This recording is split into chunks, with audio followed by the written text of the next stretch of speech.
see, it's the results that most people are trying to change. The results are something outside of us. Now, what we're talking about is the mind. All right? Now, James Allen said, until thought is linked with purpose, there's no intelligent accomplishment. Just the information isn't going to do it. You've got to have a purpose. You've got to have a purpose that is so big, so all-encompassing. That's why you get up in the morning. That's why you go to work. Now, your vision is how you're going to execute your purpose, and your goal is how you're going to execute your vision. But you want to get this little book by James Allen. It's called As a Man Thinketh. It's a little book. It was written in 1903. It is a classic. We have a coaching program, and I coach people a year at a time in this coaching program, and one of the first things I do, I send them this book. I send them that one, and I send another one to them. One is to get them out of the box, to get them to think very big, and the other one is to cause them to monitor their thinking. And as you get into thinking, as a man thinketh, you'll start to monitor your thinking. We've got to become aware of what the heck is going on here. Earl Nightingale used to say if most people said what they were thinking, they'd be speechless. And I'm inclined to agree with him. You see, we don't want to mistake mental activity for thinking. But at any rate, let's start again. And we'll say, there is the mind, and we'll break it into two parts. Now, this is where it starts getting interesting. I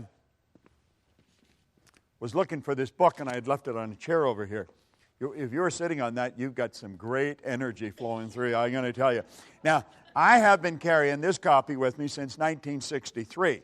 You can see I've had it for a while. Now, in here, he said that an educated person is not necessarily a person with an abundance of general or specialized knowledge. An educated person is a person who has so developed the faculties of their mind that they can acquire anything they want or its equivalent without violating the rights of others.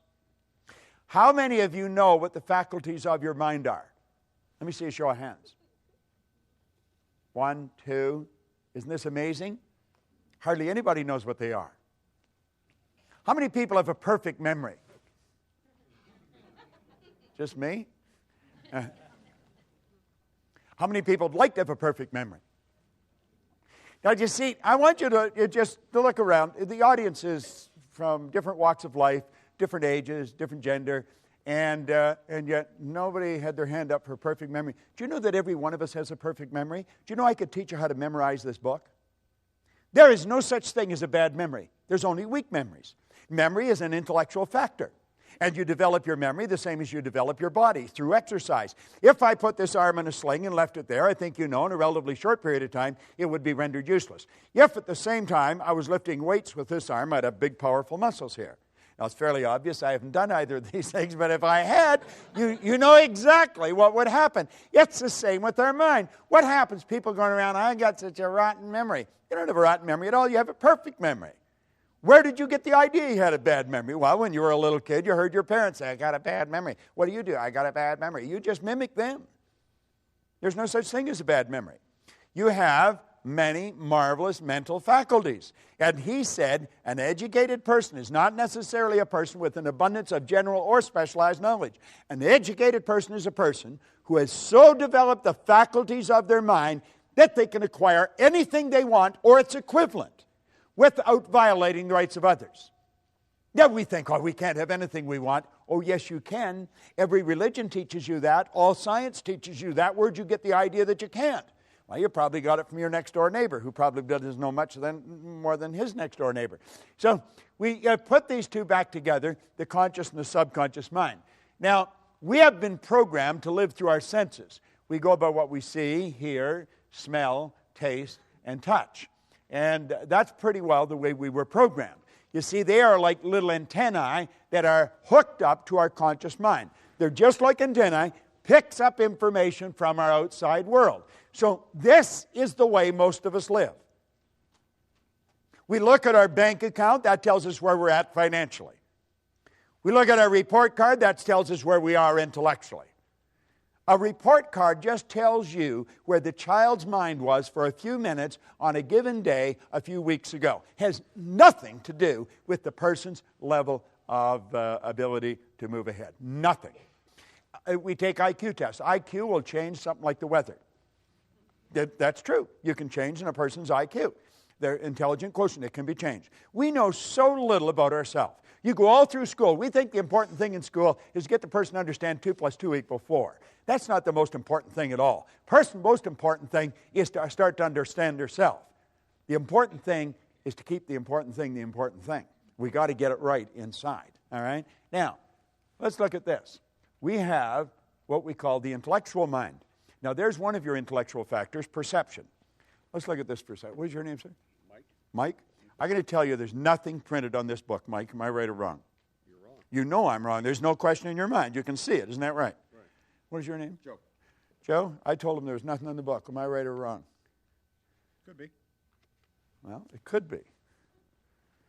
I'm saying there's nothing printed on the book. Am I right or wrong? Right there. Correct. Right there. Now, you see, it's a matter of perception. It's not a matter of right or wrong, is it?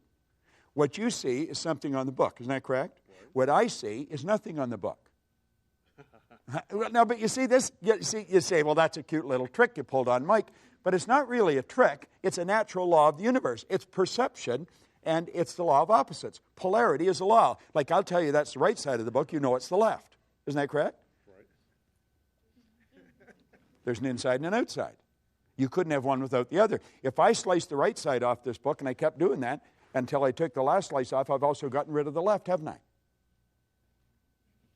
That's a little difficult to grasp. If I kept slicing the right side off the book.